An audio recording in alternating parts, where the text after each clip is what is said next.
What's going on, guys? We got another custom Hobie Pro Angler 14360. We've laid down the deck mat. I'm sure you guys have seen pictures of that.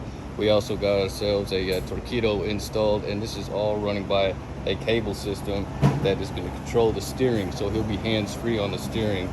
So he'll be able to push down here and there, and that'll do your left and right steering. We've mounted this to a Marinemat with a spacer and kind of kept this up off the wall so that he can still control and move the footing. So you can move that back and forth for the adjustability of the legging. You don't lose any tension in the cable, so that's pretty slick. If you come back up over here, we've got our cleat system. This part's going to lock the motor down, so when he's on the water, you won't have the motor bouncing up. Now, if you want to bring it up, you're going to uncleat this with the Hobie handle.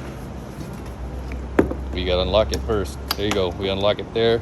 We uncleat it and then cleat it down, and that'll put that motor in the upright position for when you're loading or unloading. Now, when you drop the motor back down, you get in the water.